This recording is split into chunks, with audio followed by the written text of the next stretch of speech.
Buenos días, esta es la clase número 4 de la materia electiva Teorías y Concepciones en la Arquitectura Mexicana Contemporánea de la Facultad de Arquitectura y Urbanismo de la Universidad Nacional de Tucumán. Con esta clase vamos a dar inicio a la revisión de la obra de distintos arquitectos mexicanos y vamos a comenzar en la clase de hoy con la obra del arquitecto Teodoro González de León y del arquitecto Ricardo Legorreta.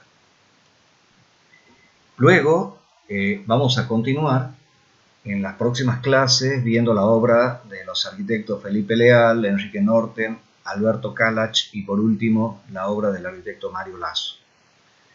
Es necesario también recordar o volver a conversar sobre algunas de las cuestiones generales que tienen que ver con los movimientos políticos y los movimientos arquitectónicos que tienen lugar en la segunda mitad del siglo XX en México. Hemos conversado en la clase pasada sobre el significado importante que tuvo la ciudad universitaria en la arquitectura moderna en México. Esa obra significativa, esa gran obra significativa de diferentes arquitectos con una complejidad tremenda en el abordaje de diferentes edificios educativos y que hasta el día de hoy todavía nos llena de admiración la coordinación que hubo para llevar adelante esa gran cantidad de edificios y el importante aporte que significó Ciudad Universitaria a la Ciudad de México en sí. Luego, en esos mismos años, tuvo también hubo una importante obra que fue la conocida Casa Estudio de Luis Barragán, que comienza en 1947 y que posteriormente va a significar, a pesar de su pequeña escala, va a significar un aporte muy importante en el desarrollo de la arquitectura moderna y contemporánea todavía en México. Paralelamente a eso, todas las vicisitudes políticas que se van produciendo en México en los años 60 y 70, sobre todo con el férreo gobierno por parte del Partido Revolucionario Institucional, que ustedes recordarán fue el partido que emerge de la Revolución Mexicana y que se va a constituir como el único partido preponderante en las diversas elecciones que tienen lugar en México cada 6 años, desde los años 30 prácticamente hasta el año 2000. Hubo crisis en el medio, una de esas crisis ya lo vimos la vez pasada, conversamos con ustedes también acerca del movimiento que se produce en el 68, cuando el movimiento estudiantil que se produce en el 68, que da lugar a una gran matanza en Tlatelolco, en el complejo habitacional de Tlatelolco, a partir de una serie de disputas y luchas de los movimientos estudiantiles que solicitaban mayor libertad y se quejaban obviamente con el férreo autoritarismo de los gobiernos priistas. Esto va a dar lugar después del 68, un movimiento también que se conoce como autogobierno, pero que se produce dentro de la Facultad de Arquitectura y que va a generar como una división muy clara de la Facultad de Arquitectura en el sistema tradicional y el sistema de autogobierno. En el sistema de autogobierno lo integran obviamente muchos de los arquitectos que participan también en el movimiento del 68 y va a tener como causa fundamental el trabajar con programas habitacionales en relación a las necesidades sociales, a la inserción de la arquitectura dentro de los programas necesarios para la sociedad de ese momento. Y obviamente también se van a generar muchos grupos de trabajo que se insertan dentro de diversas comunidades indígenas, asistiéndolas. Se abandona ese rol tan particular que tenía el ejercicio liberal de la producción para pasar a un ejercicio más social de la arquitectura. Luego se van a producir muchas obras importantes, vamos a ver algunas ahora, pero fundamentalmente a partir del premio Pritzker que obtiene Luis Barragán en la década de los 80, va a generar un nuevo posicionamiento de la arquitectura de México en el mundo, y a esa importante contribución de Barragán se va a sumar luego el arquitecto Ricardo Legorreta, que es otro de los arquitectos que vamos a ver en la clase de hoy. Y a partir de allí también es necesario, que ya lo hemos marcado también en otras clases, volver a conversar sobre la importancia que van a tener las posturas de diversos arquitectos en el concierto latinoamericano a partir de los seminarios de arquitectura latinoamericana que se generan en diversas capitales de América Latina, comenzando por la de Buenos Aires en 1982, y se van a trasladar a diversas ciudades, pero tratando de reaccionar frente a los dictados eurocéntricos y tratar de generar un pensamiento propio latinoamericano, mirando la diversidad de propuestas y de arquitectura que ya no van a seguir a rajatabla con los postulados del movimiento moderno, sino que ya lo venían haciendo obviamente desde la década de los 50, pero que toman un nuevo impulso en los años 80, una vez que varios países de América Latina también logran terminar con las dictaduras militares, que se había marcado una tendencia muy concurrente en muchos países de América Latina, Chile, Argentina, Paraguay, Perú, Brasil, y se respiraban otros aires diferentes. Por lo tanto, estos seminarios van a encontrar en muchos arquitectos mexicanos una gran participación y vamos a tener la posibilidad de ver otro tipo de arquitectura mucho más arraigada a las condiciones de lo que luego Marina Weissman le llama la modernidad apropiada, que es una posición muy desarrollada y que a día de hoy seguimos enmarcados y amparados dentro de esa modernidad que sepa conjugar entre los valores universales y los valores propios de la región donde se inserta esa arquitectura. Bueno, entonces la próxima imagen tiene que ver con el arquitecto Teodoro González de León, que va a ser una figura muy importante para la arquitectura de México, sobre todo en la segunda mitad del siglo XX. Él nace en 1926 y en 1947, cuando un poco antes de 1947, tal vez un año antes creo, se se había comenzado a trabajar sobre la ciudad universitaria en el sur de la Ciudad de México, y se organiza un concurso interno dentro de la Facultad de Arquitectura para ver cómo podía ser ese concurso, para ver cómo podía ser el campus universitario. La cuestión es que ese concurso participan estudiantes y docentes y se presentan dos estudiantes, uno de ellos era Teodoro González de León, y presentan una propuesta que es luego avalada por una serie de profesores, y a partir de ese planteamiento, ese plan maestro, es que la ciudad universitaria tiene esa característica de ese patio central, como ya lo hemos visto en las clases pasadas. Producto de ese concurso, Teodoro González de León obtiene una beca del gobierno francés y se va a trabajar a Francia al estudio de Le Corbusier, que estaba en el proyecto del Bloc Marsella. Esto aproximadamente en los comienzos de los años 50. Posteriormente va a desarrollar una gran actividad profesional en algunas obras asociadas con Abraham Sabludowski, durante los años 70 y 80 su oficina de arquitectura tiene muchísimos encargos, sobre todo también del Estado.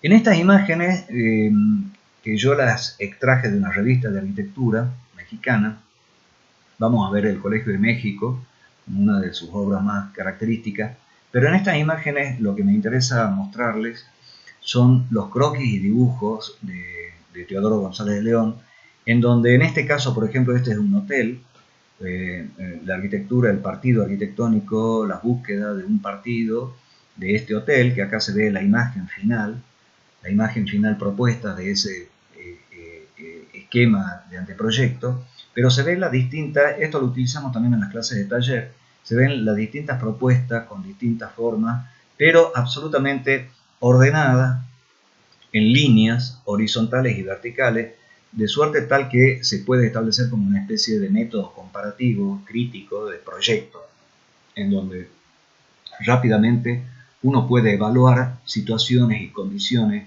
de forma, de posición, de superficie, de volúmenes, y luego, a partir de esta decisión de generar opciones posibles, generar alternativas posibles, pasa después a desarrollar este otro tipo de croquis también, en donde uno experimenta esa sensación de ir en búsqueda de un descubrimiento que todavía no sabe, o que no sabe cuál es el final que tiene esa búsqueda.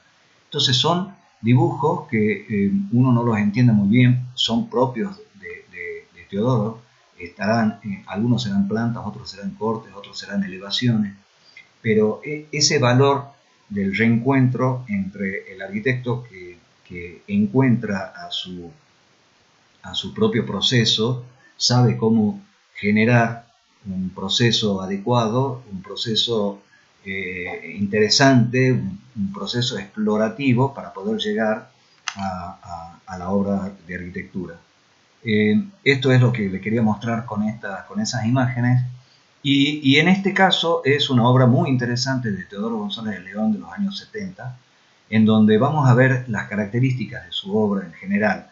Este es un edificio que está también al sur de la Ciudad de México, en donde el Colegio de México es una institución de mucha importancia en la cuestión, en la formación académica de muchos alumnos en ciencias sociales, en ciencias políticas, en donde con fondos provenientes de aportantes incluso españoles, se logra generar esta institución en los años 60 o 70, no tengo con precisión el año, pero el edificio se lo materializa en los años 70, y era curioso porque Teodoro González de León contaba que entre los requisitos del programa que le pasa a la institución eran una serie de locales, una serie de departamentos de investigación, biblioteca, un edificio educativo,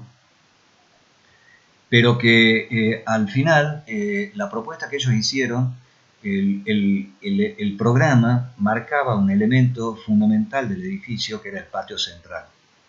Y ese patio central tiene mucho que ver con las tipologías del academicismo, de la arquitectura que se insertaba dentro de los edificios del Centro Histórico de México.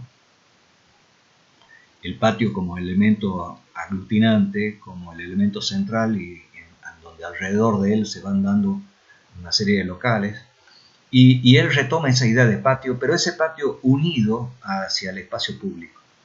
Por lo tanto, las ideas que va a tener Teodoro González de León en muchas de sus obras es una relación muy particular entre la obra de arquitectura y el espacio público. Esa especie de transición, acá vemos, por ejemplo, las suaves escalinatas que se van a producir en el momento del ingreso a ese patio, las transiciones, los escalones, los taludes. Ustedes después también van a poder apreciar otras obras de Teodoro González de León, como el Museo Rufino Tamayo, que no tengo imágenes, pero los invito a que los busquen también, porque es una obra muy, muy interesante, ubicada en el bosque de Chapultepec, en donde aparece una integración muy, muy particular con el parque que los rodea. Y otra de las características es la importante fuerza pregnante que tienen los edificios de Teodoro. Y cuando decimos pregnante, estamos hablando de una cualidad formal que tiene la característica de poder reconocerla fácilmente, o que la podemos guardar en la memoria fácilmente. O sea, formas simples, formas contundentes y además también monumentales. Es decir, esa relación con el espacio público, la monumentalidad, la gran masa que tienen las obras de Teodoro, a su vez tienen también otra cualidad, que es la tectonicidad, es decir, la relación de la obra de arquitectura con el suelo, cómo se implanta en el suelo. Y en esta obra tiene una serie de escalinatas y planos en distintos niveles que van jugando obviamente con esa tectonicidad. Entonces hablamos de unidad, de simpleza, de abstracción, y que obviamente también tiene que ver mucho de su pensamiento con la influencia de las plataformas prehispánicas, que era también una de las características que hemos visto en Ciudad Universitaria, y que hablábamos también con ustedes la vez pasada acerca de la integración entre los conceptos importantes de una arquitectura del pasado con los conceptos que los podemos traer al presente, pero sin involucrar la copia fiel de una determinada forma, ¿no? Estas son las vistas interiores de ese gran patio que se genera en partes cubiertos, en partes descubiertos, en partes apergolados, y pueden notar también la exploración de diferentes niveles en escalinatas, en rampas, que le van a dar una espacialidad muy interesante a todo este edificio. Y otra de las características de la obra de Teodoro, que se repite no tan solo en esta, sino en muchas de sus obras, es la simpleza en el tratamiento del envolvente, en el material del envolvente. Fíjense que no hay diferencia entre lo que nosotros podemos denominar el piso y paredes. Es decir, la textura es absolutamente igual, similar, la que se utiliza tanto en los pisos como en las columnas de hormigón, como en la envolvente. Es decir, es un hormigón martelinado que está trabajado con una determinada piedra, una determinada granulometría. Es producto de una serie de búsquedas en donde intervienen una serie de asesores y que se logra realizar después un hormigón que va a ser utilizado, además un hormigón que tiene que ser procesado, que tiene que ser trabajado con una determinada calidad, con un determinado tipo de encofrado, y se van a convertir como una especie de un lenguaje específico de la arquitectura de Teodoro. Estas son otras de las imágenes, fíjense la riqueza de la espacialidad de ese patio central. Acá vemos también lo que decíamos antes con la búsqueda de espacialidad esa proporción en donde hay monumentalidad, pero también existe la escala humana. Y estos son elementos también que contribuyen a que todo el edificio esté pensado para que el hombre, para que la gente lo pueda sentir propio.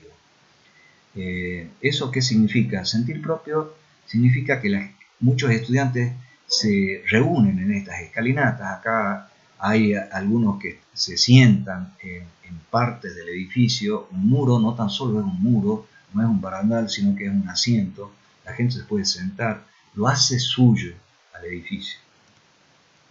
Lo mismo pasa también en otra de las obras de Teodoro González de León, que está muy cerca de esta otra, que es la Universidad Pedagógica. Un edificio maravilloso, importante también, creado para el Estado mexicano. La Universidad Pedagógica se desarrolla a fines de los años 70, comienzos de los 80.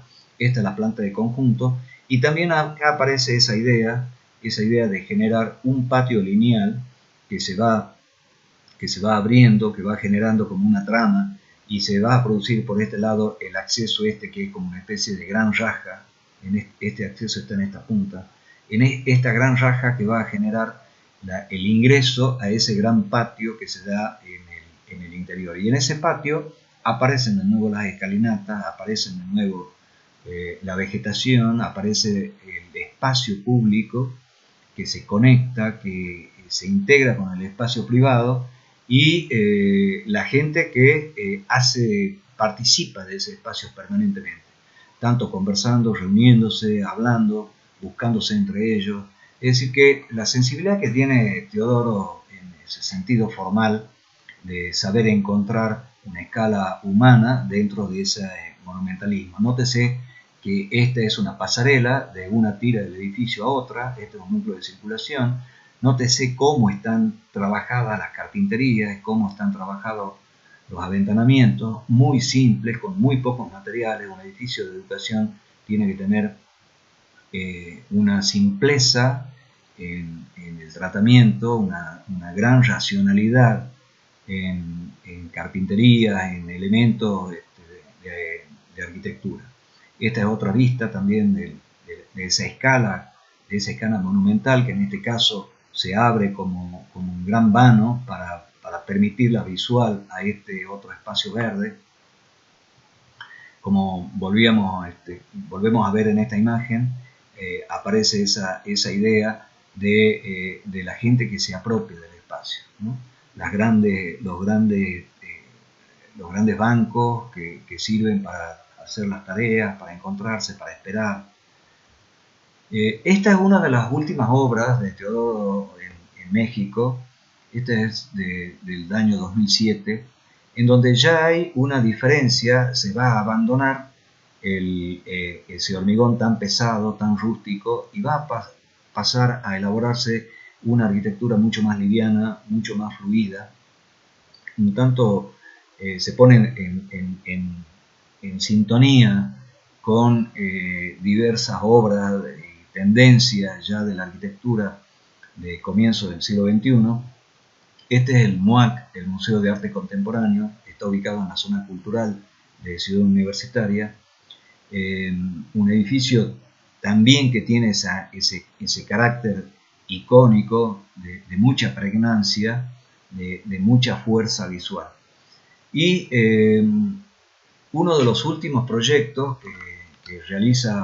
importantes que realiza Teodoro, lo hace también a fines del año 2010 aproximadamente, en donde va a trabajar en una relectura de la Ciudad de México, aportando una visión, una recuperación de lo que era la Ciudad de México en su origen, la ciudad lacustre, la vieja Tenochtitlan, rodeada de agua, de lagunas, de lagos.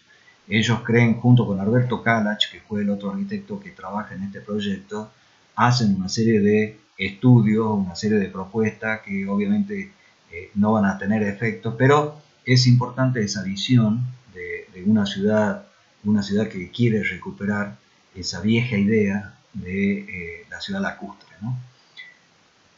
El otro arquitecto que vamos a ver es Ricardo Legorreta, un arquitecto sumamente importante por varias razones. Ricardo Legorreta fue publicado por Marina Weissman en los años 80 en un cuadernillo de la colección de sumario que nosotros tuvimos oportunidad de ver, de valorar y de identificarnos plenamente con la arquitectura que estaba planteando Legorreta.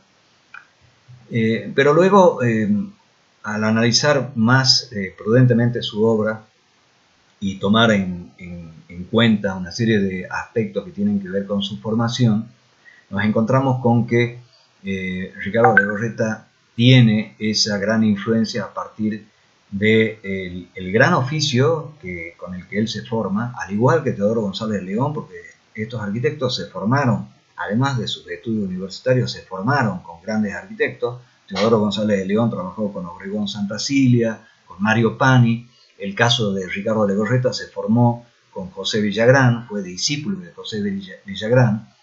Y en los años 60 se independiza, él ya como arquitecto se asocia con otros dos, Noé Castro y otro arquitecto más, y comienzan a peregrinar para lograr tener una inserción adecuada dentro del panorama arquitectónico mexicano. Ricardo Legorreta proviene de una familia de muy buena posición económica, y en el año 68 recibe el encargo de proyectar el Hotel Camino Real en un predio muy importante en la Ciudad de México, cerca de la avenida Chapultepec, y un predio más o menos habrán sido tal vez más de media hectárea, y las autoridades del hotel se imaginaban hacer un edificio en altura. Pero Ricardo Legorreta, como como un arquitecto muy sensible por las culturas populares, por la arquitectura regional mexicana. Toma contacto también con el arquitecto Luis Barragán y lo invita a que sea asesor en el proyecto de Camino Real. Entonces comienza su conversión de pasar de ser un arquitecto aferrado a la modernidad de José Villagrán, un arquitecto muy ortodoxo del movimiento moderno, pasa a interpretar esa arquitectura del movimiento moderno, pero ya adaptada a las condiciones culturales y a las condiciones regionales que tenía México y que se van a recuperar a través de diversas tipologías. Bueno, estas imágenes muestran una serie de obras que luego también las podemos ver o las pueden buscar ustedes. Este es el Museo Papalote de los niños. Esta es una obra importante, interesante en el sur de la Ciudad de México, que ya la vamos a ver en detalle, que es una cantidad de edificios culturales que desarrollan varios arquitectos de México al sur de la ciudad. Estos son edificios ligados a las artes y demás. Estos son dos hoteles. Esta es la casa que hace para un amigo artista en California, un amigo actor, Montalbán, y este es uno de los hoteles Marriott, si no me equivoco, que lo hace también en Estados Unidos. Entonces, a partir de esa relación que se establece con Luis Barragán, va a pasar a ser un arquitecto en donde invierte esa relación de generar edificios en altura, en el caso del Camino Real, un edificio difícil de ser fotografiado, en el sentido de que no tenemos imágenes completas de plano de conjunto, pero la búsqueda de ese edificio es una serie de bloques de 4 niveles donde se desarrollan las habitaciones, y él va a explorar cómo son las famosas estancias mexicanas. Entonces, a partir de esa estancia, de generar un patio de llegada al hotel, es que aparece esta fuente, en donde la fuente es proyectada por el gran paisajista japonés Noguchi, y este gran portal va a ser proyecto de Matías Geritz. Y Legorreta va a tener esa capacidad de unir diversas tendencias de artistas contemporáneos que van a formar parte de una gran cantidad de Alexander Calder, por ejemplo, un famoso escultor, y otros artistas mexicanos de diversas regiones de México que van a hacer grandes obras pictóricas para el interior del hotel. Por lo tanto, la arquitectura de Legorreta va a sufrir un vuelco importante a partir de la obra del Camino Real, por la influencia directa de Luis Barragán. Y se va a convertir Legorreta en una especie de continuador de la obra de Barragán, por eso recibió también innumerables críticas, pero va a llevar la obra de Barragán a una dimensión ya no doméstica, sino una dimensión mucho más monumental.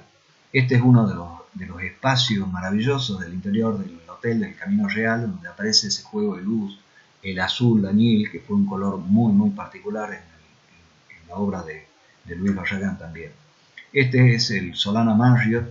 Siempre se organizan a partir del acceso, de la llegada, a ese patio de llegada muy importante, y se genera toda una obra escultórica que organice ese espacio, y los contrastes de los diversos colores que son característicos también de la obra de Luis Barragán, y que en este caso va a seguir explorándolos Legorreta. Este es un conjunto habitacional ubicado al oeste de la Ciudad de México, Los Patios, en donde trabaja con esta idea de contrastes también entre textura, entre muros viejos, estos muros de piedra, entre los colores siempre terracota, amarillos, ocres, pero trabajando con esa pureza, con ese rigor, con el estudio de los detalles, con el estudio de una iluminación, de los artefactos de iluminación, no puestos como elementos adicionales, sino que forman parte de la misma arquitectura. Siempre el punto de iluminación está escondido dentro de ese volumen arquitectónico, que es lo que podemos ver en este caso. Este es uno de los halls principales de llegada a estos dúplex, y noten ustedes esa relación espacial directa en donde uno recibe la luz de arriba, aparece un artefacto de iluminación absolutamente escondido, con luz difusa. Bueno, las artes y las esculturas siempre presentes en la arquitectura de Legorreta. Esta es también otra imagen de ese edificio, en este caso es la imagen del ingreso. Y este es el otro caso que también habíamos hablado, el Centro de las Artes, que está al sur de la Ciudad de México y que es un conjunto de edificios. Acá lo vemos, este es el conjunto de edificios que tiene una Escuela Nacional de Teatro y que han participado los mejores arquitectos de los años de los 90, o de esto creo que se construye aproximadamente, no, sí, a fines de los años 90. La Escuela Nacional de Teatro, la Escuela Nacional de Danza clásica contemporánea, la Escuela Nacional de Pintura, Escultura y Grabado, que es de Ricardo Legorreta. Este edificio, la Escuela Superior de Música, que es Teodoro González de León. Esta es la Torre de Investigación, que es de Ricardo Legorreta. Este es el edificio del Centro de las Artes. Noten ustedes esa idea también de lo simple, de los artefactos de iluminación escondidos dentro de los muros, las escalinatas y las texturas de los muros, esa imagen de buscar lugares silenciosos, que era un poco los patrones con los que se manejaba Luis Barragán, de generar esa arquitectura del silencio, el plácido murmullo del silencio, los espejos de agua, los aventanamientos, la simpleza en el tratamiento de las aberturas, la protección de las aberturas. Esta es una gran escalinata que funciona también como una especie de aula, un gran anfiteatro, donde se dan algunos espectáculos con esta cubierta tensada. Es decir, la arquitectura de Ricardo Legorreta va a llevar a una dimensión sumamente interesante y además internacional a la arquitectura de México. La va a posicionar en otro estadio, porque va a realizar muchas de sus obras también en Estados Unidos. Este es un hotel muy interesante que fue proyectado a finales de los años del 2007, 2008 aproximadamente. Está ubicado en la ciudad de Puebla, una ciudad maravillosa.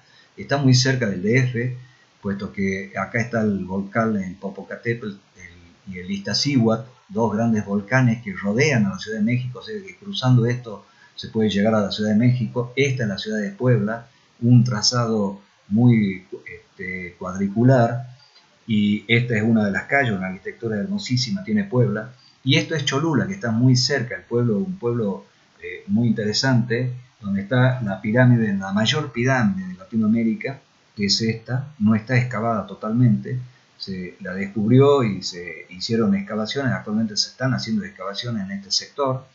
Y arriba está esta gran iglesia, que fue la estrategia de la Iglesia Católica de colocar los templos católicos en los lugares, básicamente, en los lugares sagrados de la cultura prehispánica, ¿no?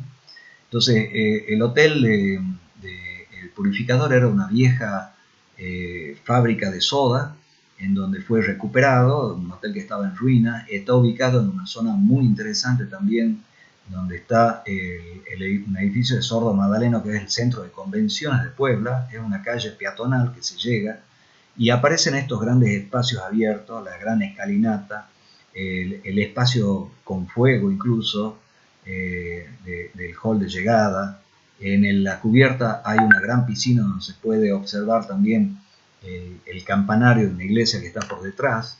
Estas son las plantas para que después ustedes las estudien, porque este es un edificio que está publicado en Plataforma Arquitectura. La tipología de los hoteles es una tipología muy interesante para estudiar en México, dada la cantidad de visitantes y de turistas que recibe de todo el mundo. Por lo tanto, es una tipología muy, muy interesante para trabajar, para explorar e incluso para que ustedes hagan sus propios ensayos, ¿no?